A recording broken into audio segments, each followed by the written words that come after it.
Hi guys, and welcome to my Hammer ranking. So over the past 3 years I have been reviewing lots and lots of Hammer films. I think I've covered about 70 of them, and I've actually seen more Hammer films than I've reviewed as well. In total I've probably seen in the region of 85 getting on 90 of these films. I've seen a lot of them, but there are no more that I'm interested in seeing. It's time to wrap this review series up and do my ranking. I've decided to just do a top 50 for this. That way we can concentrate only on the good Hammer films. We don't have to waste time trudging through all the bad ones. I will add a quick disclaimer that these are just my opinions. I'm just one man, so if you don't like how I've ordered these films, try not to beat me up too much in the comments. I'd be more than happy to take a look at anybody else's ranking. If you want to put your top 10 or your top 20 down in a comment, I'll happily take a look and give you my opinion on your list. But for now, it's time to concentrate on mine. So without further waffle, let's get into my top 50 Hammer films of all time. I'm just going to be covering 50th to 26th in this video, and then in the next video after this, a few days down the line, a week down the line, I will move on to the films from 25th to 1st. Right, let's find out then what is officially my 50th favourite Hammer movie. At number 50 we have Satanic Rites of Dracula. This is one I covered fairly recently on the channel. I think I gave it 3 out of 5. It's entertaining enough. It's set in the 70s, this, and it's mostly like a big battle of good versus evil, MI6 versus a bunch of randoms in a mansion, and we get shootouts and car chases and things. There are things to enjoy in this movie, but for the most part I just kind of plodded my way through it thinking, oh, not as good as the older ones, is it?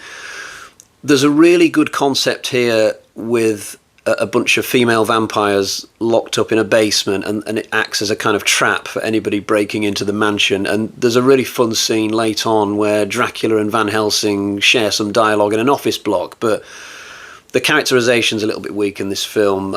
There aren't really that many characters that you can get behind or root for, even the ones that are carrying over from Dracula 1972 AD. So this is definitely one of the weaker Dracula films for me, although it's not the absolute worst. That honour would go to Legend of the Seven Golden Vampires, which you will definitely not see that film in this ranking. Yeah, so even though this film has come 50th today, there was still one more level of hell to go after this for the Dracula series, definitely. At number 49 we have Fanatic. This is one of Hammer's thrillers that they did. There's a handful of thrillers in this ranking.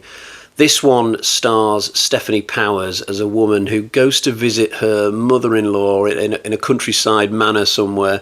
I can't remember why she makes this trip, but once she's there, she's not allowed to leave. The main lady of the household is a little bit psychotic, and she's backed up by an assortment of maids and butlers and other characters. So for the rest of the movie, Stephanie Powers' character, whose name I can't remember, she's got to try and escape, basically.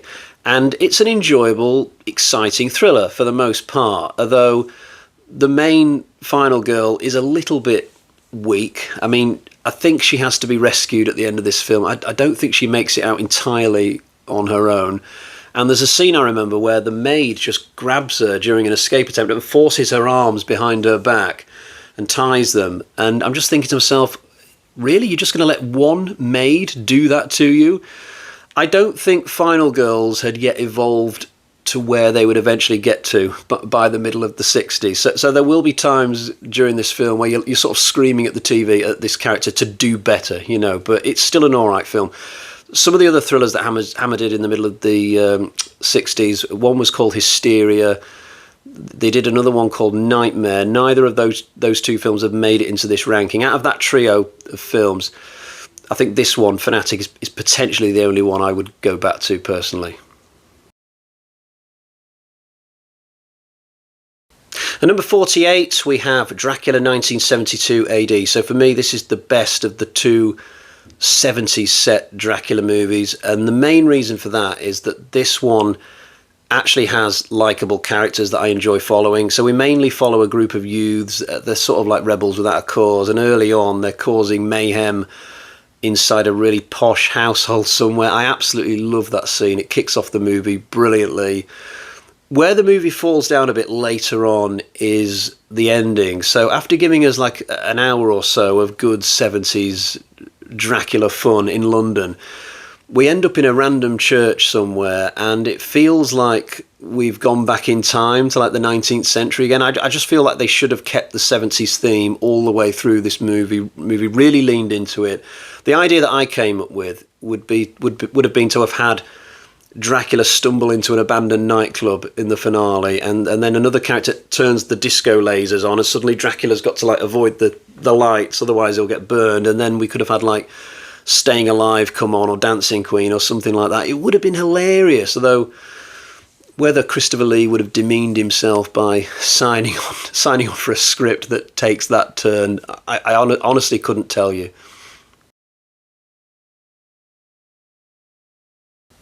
At number 47, we have The Lodge. This is one of Hammer's more modern films.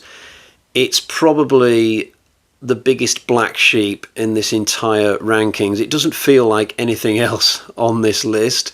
So the story is about a family. They lost the mother to suicide at some point, but the father has a new girlfriend, and this new version of the family lineup, as it were, they travel to a cabin by an icy lake for a holiday. It's very remote, this place, but the girlfriend is definitely of questionable character, and the father has to go away somewhere on short notice.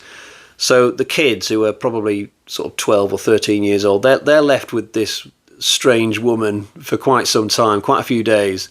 And I'm not going to spoil what happens in the second half of the movie. It's very unpredictable, this film. It's very arty, lots of interesting dream sequences, very, very well directed film. I'm not sure it's one that I will ever watch again necessarily. It's one of those, you just watch it once, find out how it ends, and then you move on to something else. It's not a film you'll watch on a weekend. Don't watch this one on a weekend. Watch it on a Tuesday night or something. Watch Dracula 1972 AD on a weekend. It feels weird that I'm talking about this film in a Hammer ranking. Honestly, it feels like this belongs in like an A24 ranking or something, but it's not a bad film to check out at least once. At number 46, we have Demons of the Mind. This is one that I reviewed just a few weeks ago, actually. It's a film that was much better than I was expecting. It's set in that 19th century Gothic kind of time period that Hammer was so fond of, but it's entirely human characters, this film. There's no vampires or werewolves. I kind of wish that Hammer had done more movies like this, actually, set in that kind of time period. So we've got a family here, and at some point the mother committed suicide, just like with the family in The Lodge. I've just realised that. I didn't put these two films together because of that. Completely a coincidence that they followed on one after the other, but how weird, we've got the same dynamic, two films running. So the father who's left, he locks his two kids up in their rooms. These are much older kids than what we had in The Lodge. And the reason he does that is because he suspects that these kids will suffer from the same madness that their mother had, so he doesn't want to let them out into the world. So he gives them weird treatments and things. He's basically abusing them. And at the same time that this is happening, there's a village nearby where a bunch of blonde women keep disappearing from time to time.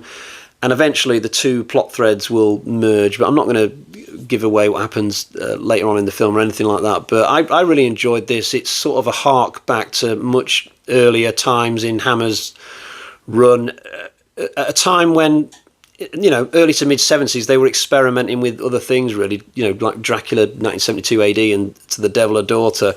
So this was a nice throwback. Number 45, we have Horror of Frankenstein. This was Hammer's reboot of the Frankenstein series. Peter Cushing was out, Ralph Bates was in. They were going for a younger, hotter dynamic with this one. The glamour quotient was up, the joke quotient was up, the horror quotient was definitely down. I don't remember that much in this film from a horror standpoint. I think somebody gets pushed into some acid at some point. That might be about it. It's very much a lighter approach to Frankenstein. But I could certainly see why some people might skip over this if they're watching a bunch of Frankenstein films. I think what might have helped this movie in the long run would have been if they'd have gone on to do like 2 or 3 more with Ralph Bates, and then the tone could have got progressively darker as the character had got older and moved away from his teenage years, I suppose. But ultimately, this is just a standalone film, and it's just not as satisfying somehow as pretty much all the Peter Cushing ones. But it does have a great ending with the monster being pushed into the acid. I find it entertaining, you know. I mean, I've seen it maybe 3 times. I do like it, but yeah, if I had to choose, certainly I would absolutely put a Cushing one on over the Ralph Bates one any day of the week.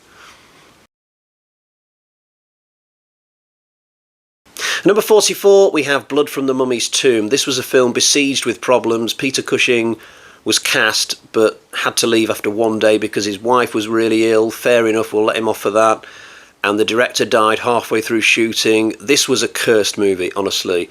The fact that it turned out as good as it did is a minor miracle. I mean, it's by no means the worst mummy film that Hammer did. And yet, curiously, it doesn't have an actual mummy, which is probably the film's biggest fault. I mean, if I'm going to watch an old school mummy film, I expect to see the creature walking around in the bandages with his arms out in front of him, but I don't get that in this film. And what makes that doubly disappointing is the fact that this was the final mummy film that Hammer did, you know, although they might not have known it at the time. So instead we get this plot where some explorers are brought back to London, some artifacts and the corpse of an old Egyptian princess, an evil one. And we get that trope in this film where there just happens to be a young woman in the modern times who looks just like the Egyptian princess. How many times have we seen that in a film like this? But it's a good film. I don't remember that many individual scenes in it. This was a hard film for me to remember, actually, coming into this. Like, I was writing down my top 50, and I knew I wanted to have this film in it, in the ranking, because I remember really enjoying it, and yet I couldn't remember it that well.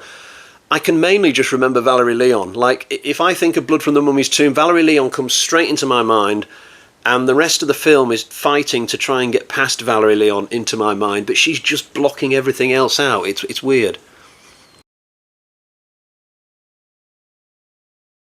At number 43, we have The Vampire Lovers. So this one came along at a time in Hammer where they'd realised just how popular their young ladies in corsets were, and they upped the ante in this one. So we don't just get your typical vampire story, we also get a lesbian plot and lots of scenes where women are gazing adoringly at women and naked breasts here and there.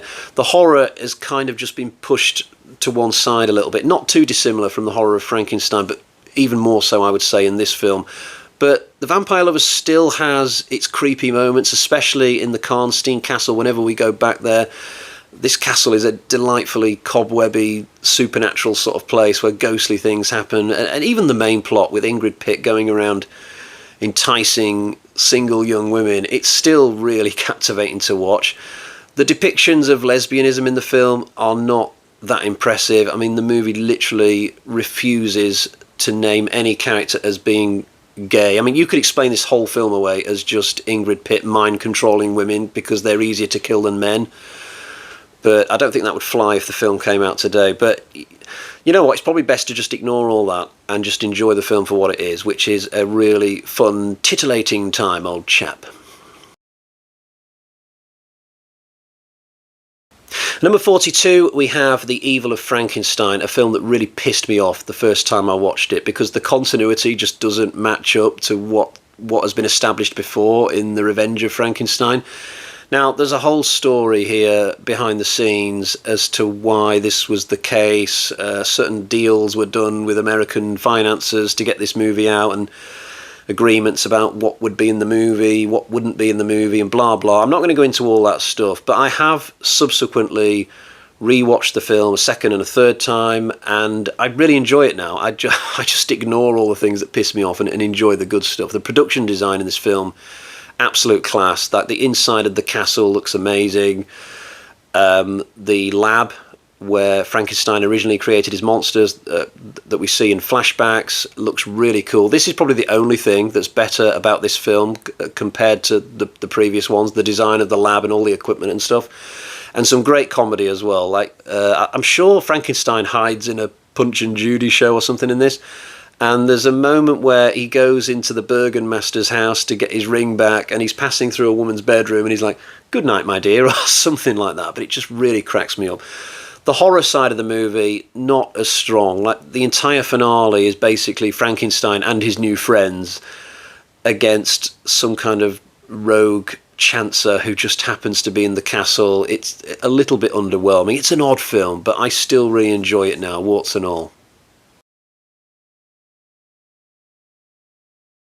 Number 41, we have Hands of the Ripper. Now, coming into this, I knew that it was Hammer's only Ripper-themed movie. Therefore, I was quite disappointed to discover that it's not actually about the Ripper, rather the Ripper's granddaughter, who just happens to have his same evil blood passed down, I guess. But once you get into it, this is still really enjoyable. There are lots of twists and shocks carefully placed throughout the story to constantly surprise you. There's a really good performance by an actress I've forgotten her name. She plays a blind woman in this, and she's really good. I liked her a lot. And some memorable scenes. One involving a séance, which is really funny, and the finale at some kind of bell tower. I don't know what the hell it is actually. Is a good way to finish things off. And there's lots of nasty kills in this. Very violent film for Hammer. So if you're into your kills, you might get a lot out of this film. Probably my biggest reservation about Hands of the Ripper is the characterization, especially with the main two, the scientist figure and the girl Ripper, if you like. Their relationship, if you can call it that, is just not that well developed throughout the film, but despite that, it's still a good time, this. Number 40, we have Quatermass and the Pit. Now, this is an interesting one. I think this film has something of the fan base. I think there's a lot of people who really like this film who might not even be into Hammer necessarily. Like, when I did my review, I'm sure there were quite a few comments on the back of the video, and people saying, "Oh, I can't believe you only gave it 3 out of 5." That kind of thing. I mean, I liked it, certainly, but there's lots of people out there who think that this is one of Hammer's unsung masterpieces. In terms of why I didn't quite fall in love with it, I think probably 2 reasons. Firstly, I found it quite odd coming to this one and seeing that it was so different from the first 2. I mean, we get a different actor, it's in colour. And I think the other reason is that we get this whole setup in this film at Hobbs End train station, is that what it's called? There's like a mysterious object in the rubble, in the wall. And once that had been established, I think I really wanted the film to go further into the train tunnels and more scenes on actual trains and things, because I like trains in movies. It's just a thing with me. And I think I'd seen Deathline with Donald Pleasance a little bit before I saw this film, so I wanted Quatermass and the Pit to go more towards what Deathline was doing, and I was a little bit irked when it didn't. But I think if I watch this film again now, I suspect I would like it more. I just feel like this film is going to be a grower with me. So, it's 40th today, but if I did the rankings again in the future, I'm probably not. But if I did, I think this one would be higher than it is now. Number 39, we have Vampire Circus. This is a standalone. It's a film with lots of different threats in it. So we focus on a small village. But because of the outbreak of some kind of disease, the whole area has been quarantined. We see a couple of people with boils all over the faces, but we're not exactly talking Captain Trips here. I mean, the disease spreads very, very slowly, and it kind of just disappears out of the plot after a while from memory. But we have some scenes where people try and get through the outer boundary in the woods and get shot for their troubles, which is kind of chilling. But I guess the main horror comes from the travelling circus that rolls into town just before the quarantine is set up conveniently, and we get lots of interesting choreography from the circus's nighttime shows. They seem to put a show on every single night. There's nothing else to do in this village but go and watch this circus do its thing. But I can't actually remember any characters from this movie. I've only seen it the one time, but I can't remember a single person in this, either good or bad. I suspect it's a film without any big names in it, but who knows. But it's definitely one that I'm going to go back to. I definitely remember lots about it, and I definitely remember really enjoying it. Number 38, we have The Abominable Snowman. So this was one of the first Hammer reviews I ever did. I only gave it 2.5 out of 5. I was very strict on the film that day with my score, but I've seen it again since, and I'd probably give it 3.5 now. I actually wish that Hammer had done more Yeti films. Does it matter if we call the creature here a yeti or an abominable snowman? They are basically the same thing, right? But this it's got a good adventure feel. It does a good job of convincing you that these characters are actually in the wilderness of Nepal. The fact that the film is in black and white probably helps hide what is obviously a set and what isn't. Peter Cushing, very good in terms of being a leader of the expedition. I'm not so convinced about the second in command, who is this really loud, annoyingly brash American. It's a very old-fashioned type of film, this. Like, the women all stay back at the base camp or the temple or wherever it is, and the men go into the wilderness to sort things out, you know. And I guess my other criticism would be that the soundtrack is kind of tinny, mainly because of all the wins that they've tried to put onto the soundtrack. But on the whole, I still really like it. A very, very unique film in Hammer's history, this one. Number 37, we have Lust for a Vampire. This film is like gorging on trifle. You know it's not good for you. You know it's probably not even the best dessert on the menu, but it just looks so pretty and colourful. You end up stuffing your face with it anyway. It's a really sugary, sweet movie. Very easy on the eye. I'm not just talking about the ludicrously good-looking brethren of schoolgirls that you get in this, but the locations that they managed to find for this film, very good as well. Ralph Bates plays a really funny part, a guy who wants to be the second in command to the main vampire woman, but just gets killed for his troubles. A very funny use of pop music in this film, if you can call it that.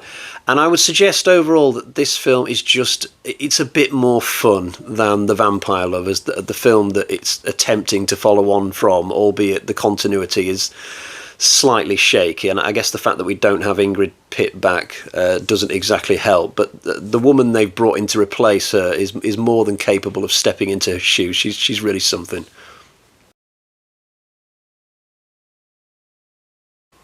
Number 36, we have The Damned. This is an absolutely fascinating sci-fi horror film starring Oliver Reed, an actor I absolutely love. This guy has such an amazing stage presence. All he has to do is walk into shot, and I've got a smile on my face as I eagerly anticipate whatever the hell he's going to do next.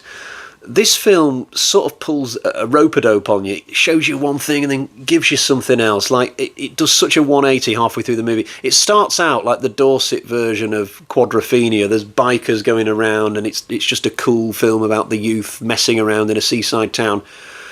And then at some point, I don't know when, we discover that there's a bunch of dangerous children living in a rock face at some kind of underground institution, and the film completely spins on its axis. This is Hammer's version of From Dusk Till Dawn in terms of how it just goes from one thing to something else, but it's really interesting. The film gets quite bleak actually towards the end. There's one scene in this which is one of the most terrifying Hammer have ever done. So we just randomly cut to this guy who's breathing really heavily, and I don't think we can see his face, but he's breathing weirdly because it turns out he's in a hazmat suit, I think. But we don't know that at first, so we don't know what the hell's going on. We just hear this breathing person walking through the institution, like Darth Vader walking through a Star Cruiser or something. But brilliant scene, albeit the answer to the question is not as exciting as the question itself. But I really like this film. If you've never seen The Damned, but you've seen loads of other Hammer films, make this a priority. In fact, I feel like I should have put it higher now that I've been talking about it. Number 35, we have The Devil Rides Out. Now, the most recent review I did was for To the Devil a Daughter. This film, The Devil Rides Out, is like the superior version of To the Devil a Daughter. And the reason why I put both of them together is because they both cover similar themes. Black magic and witchcraft and evil cults, that kind of a thing. They were both based on novels written by the same guy, Dennis Wheatley. But The Devil Rides Out is just far superior. I will say that it's possible that both the novels here are really good and they just cocked up the film version of To the Devil a Daughter. Who knows? Maybe that's the case. But The Devil Rides Out is a damn good movie. It grabs you from the off. So we see a couple of friends go to visit their buddy, but they discover that he's invited some kind of weird cult into his large home, and these friends get immediately spooked. They're just happy to get out of there with their lives ultimately, but that just sets us up perfectly for a kind of chase movie where they're in trouble with this cult and its leader. There's so many memorable scenes in this. There's a brilliant car chase through some country lanes. You don't normally associate car chases with Hammer, but there's a good one here. There's a bonkers scene where we see the devil in the form of a goat during some kind of rescue that needs to be performed, and it's just an entertaining movie all round. The ending's not quite as inspired as the opening, but that's just a very small complaint. For the most part, really good stuff. So number 34, we have Quatermass. Yes, the original from the middle of the 50s. It is in black and white, but it's very well made for its time. It's got a great atmosphere, a really engrossing storyline. I like the investigative way that the Quatermass character goes about his business here. So we've got this plot where like a bunch of astronauts have come back down to Earth from a mission, but they've clearly brought something nefarious with them. And Quatermass is checking out the video cameras and the rocket ship and stuff. And I just like how the story develops. And at the end, you get this horribly squelchy creature that shows up in the rafters of Westminster Abbey, I think it is. Great ending for this film. I really like it. I know I said that I think Quatermass and the Pit will get better for me once I've seen it a second time, but I still find it hard to believe that I could end up regarding it higher than I do this original film, because this is a really solid effort for me. This film made me think that I would eventually like to check out a lot more 50s sci-fi, because I know that that was a big decade for sci-fi. I haven't done that yet. I've not really watched a lot of 50s sci-fi beyond what Hammer did, but I think the seeds have been sown. I think eventually I will go on a run of those type of movies from this kind of time period, and that's all down to how much I enjoyed this film, the original Quatermass. Number 33, we have Cash on Demand. This is an absolutely delightful two-man play involving Andre Morel and Peter Cushing. So Morel is playing a bank robber of sorts who holds Peter Cushing's character hostage in his own office, and all the staff in the main room of the bank are completely unaware what's going on in the office. Most of the movie takes place in this one room, but it's no less engrossing for it. I'm just absolutely gripped by the dialogue between Morel and Cushing. There's a real sense of place with all this as well. I mean, I presume that we're just on a set somewhere, but it genuinely feels like a quaint little bank on some quiet town street somewhere near Milton Keynes. I don't know if I'm pulling that out of thin air or whether it's mentioned that we're near Milton Keynes, but then again, I kind of look back on this movie as being a Christmas movie, and it's probably not. Like, it feels like the sort of movie that would have some kind of a Christmas Carol type message at the end of it for us. And yet I don't think it's a Christmas movie, but it's just such a well-written film. This is an absolute hidden gem in Hammer's catalogue, albeit it's not horror, obviously.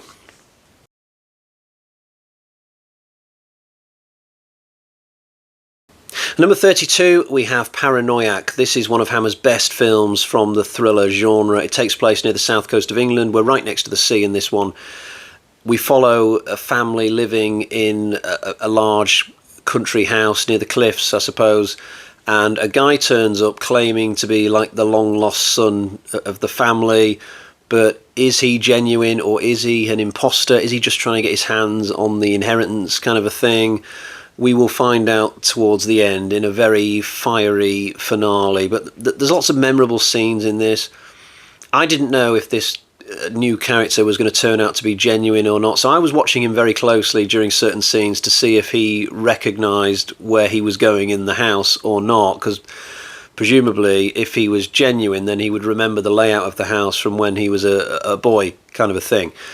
There's a very good scene where there's like a car dangling over a cliff face, from what I recall, and also involving a car. Oliver Reed, who's playing a very bratty sort of a person in this, drives up to the front of the mansion and just drives over some flowers or plant beds, like really pointlessly. I could have this wrong, but it's just a scene that I remember in my head. I think this film has suffered a little bit in these rankings because of the fact I've not seen it in quite some time. if I'd have seen this one a little bit more recently, maybe it would have come even higher than this, because this is a really good movie, highly recommended. But you know what, then again, there are so many good films still to come in the top 30. Not all the really good Hammer films can get into the higher reaches of this ranking, unfortunately. At number 31, we have Creatures the World Forgot. So Hammer also did some fantasy films during their heyday, and I mostly liked the films that they did like this, with the possible exception of Slave Girls, aka Prehistoric Women, which is pretty dismal. But this one I remembered seeing in the 90s on TV, actually, but I couldn't locate it for the longest time because I couldn't remember what the film was called. And in all honesty, I thought I'd lost it forever until I randomly discovered it when I was looking through Hammer's filmography one day, checking out some of the plots of their movies, and suddenly I had a eureka moment and thought, that's that movie that I've not seen since the 90s that I'd completely forgotten about. So I checked it out again for the first time in a long, long time, and then did my review. And the film is mostly as good as I remembered. Like, this is about cavemen and women just trying to survive somehow in really hostile environments, and we get to see all the tribal politics and stuff. We follow quite a few generations in this film, but it's a really brutal lifestyle that these people have to endure. And I think the plot narrows towards the end, so after we've skipped around over a few generations, we eventually settle on one particular tribe, and this running battle between a blonde guy and a dark-haired guy all over a woman. Of course it is, but there's some really horrific deaths and situations in this. Most notably, I think, a random bunch of people turn up with masks on and just start stabbing people in the eyes. Yeah, there's some really grisly stuff in this film, but I really like it, and I feel like I've got a spiritual connection to it almost because of the fact that I saw it when I was so young. At number 30, we have Scars of Dracula. So it feels like, as we go through this ranking, we're sort of working our way back through the Dracula films in reverse, as it were. That's how it's been so far anyway. I was a little bit nervous coming into this one because I'd heard it was one of the weaker entries, but I ended up pretty much enjoying it the same as any other Dracula film, really. Not that I could remember much about the plot as I was preparing for this video. I had to go on Wiki and remind myself about a few things, because all I could remember about this film was the coach crash, and also the moment where a guy is climbing down the side of Dracula's castle, and it's quite tense. This castle is really memorable because it's like a tall, thin version of Dracula's abode, and it almost feels like it's in the clouds. Like they could have used this set for like a Jack and the Beanstalk movie mainly. But I was looking through the plot on Wiki, and there's so much stuff that's going on in the story for this. I basically just gave up and just decided not to remember the plot because, I mean, it's the same as any other Dracula movie, essentially, you know. I don't really get why people consider this one to be so much worse than the ones that have come before it, although I could imagine that if people get into these films and then they just decide to watch all of them quite close together, like say if someone watched one every couple of nights for a week or two maybe, I could see that person might get a bit fatigued of all this by the time they got to Scars of Dracula. But for me, there were quite big gaps between watching these films because I've been doing a review series and because I've been watching other Hammer films as well. Like often it was like a few months between each Dracula film. So by the time I got to Scars of Dracula, I probably hadn't even seen the previous one, Taste the Blood of Dracula. Is that the one that comes before this one? I've probably not seen that for like quite a while. So this just felt as fresh as ever for me. So if you're a person who didn't like this one, I would suggest maybe trying it one more time in isolation when you've not seen another Dracula film for a few weeks or months and see if it plays any better for you.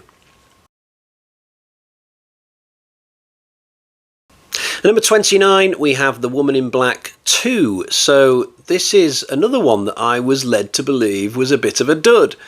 And so I didn't check it out for many, many years. But fool on me for listening to everybody else instead of my own instinct, because I actually really enjoyed this as a sequel to the first Woman in Black.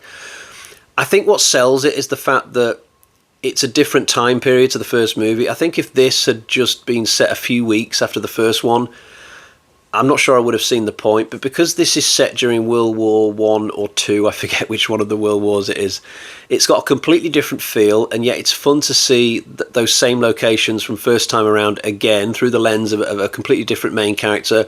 And I like the final girl in this. She's a really engaging young woman. I really got behind her as a character. And there's lots of spooky scenes as well. This is a really good goose flesh attractor of a film. It's got that magnetizing effect. It makes the goose flesh just come out of your arms in certain scenarios, and I just had a very good experience with this one. It actually made me wish they'd gone on and done more. Number 28, we have Quatermass 2. So this is my favourite Quatermass movie, and yet it's the only one that I don't currently own. So the reason for that is because I watched this film on Prime, and since then I've not gotten around to buying it, but I will do because it's a good one. I never would have predicted that I would like number 2 even more than I like number 1. But I think the key here is the location they found for this movie. That's what it's all about. Location, location, location. And they found this like abandoned electricity station, gas, oil station. I don't know what it is. It's like some kind of industrial setting with lots of pipes and things, and I don't know. I don't work in that kind of environment, so my knowledge is limited here. But as a location for a horror sci-fi film, it looks bloody cool. We've got Quatermass, the same guy who played him in the first film, running around trying to solve some new mystery, or maybe it's related to the first film. I can't remember. And ultimately, we get these like giant Christmas pudding monsters, as I call them, turning up in some large vats, and honestly, the moment where the characters in this look through the window and see these things in the shadowy light, ooh, I'm like, get the hell out of there, guys, seriously. But yeah, this is pure sci-fi goodness. I absolutely love it. At number 27, we have Dr. Jekyll and Sister Hyde. It's not too long since I covered this film. So here we've got Ralph Bates popping up again, playing Dr. Jekyll. I feel like he's definitely channeling the Frankenstein character again when he's playing Jekyll. And throughout this film, he keeps turning into a woman, played by Martine Beswick. It's a ludicrous plot, really. But it works within the confines of this film because of the fact that Bates and Beswick actually do look like brother and sister. So for that reason, it's all right. If the woman here had been played by, say, Veronica Carlson, I don't think they would have pulled it off. But as it is, it's fine. And I like the world building that's done in this as well. Like everywhere outside, it's just like a maze of cobbly streets with danger on every corner. I think this is the one with Burke and Hare in it, sort of loitering in the background of the story.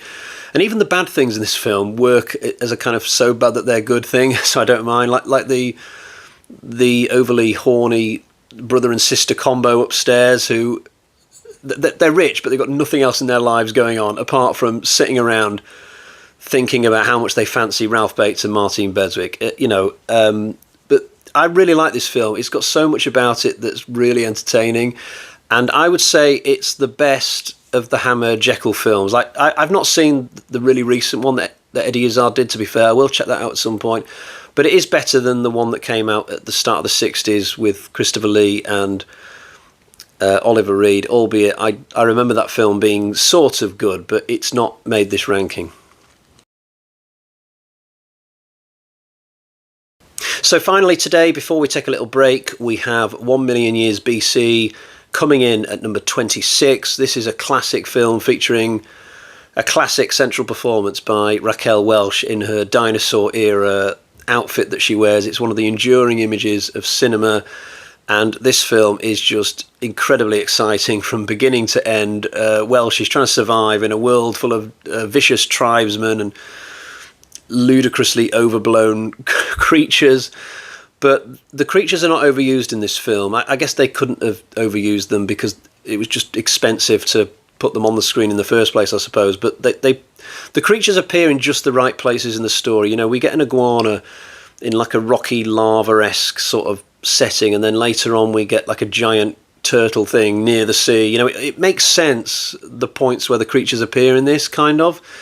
And I guess at some point Welsh, she's with like a bloke, and that they've got a sort of love story going on. I'm a little bit hazy as to the plot in this, but essentially, you know, it's people trying to survive in a really hostile Neanderthal world with giant creatures. And I think the ending features the crust of the earth going haywire and everybody's falling into the earth and stuff. I really like the location where they filmed this. It's the most bleakest landscape that you could possibly imagine. But the biggest strength of the film is that you just don't know what the hell is going to come next from scene to scene, and you can't take your eyes off. Like the minute that the first large creature has turned up, which I think is the iguana, from that moment onwards, it's like, holy hell, what is going to turn up in the next scene? And you kind of have that mindset for the rest of it. But such a great film. I really like this one. But it hasn't quite made the top 25. It's the best of this video. But next time we will cover the real creme de la creme of Hammer. We'll go from 25th to 1st, but that's for next time. In the meantime, I'll say thank you for joining me, and I'll see you all again next time. Bye-bye.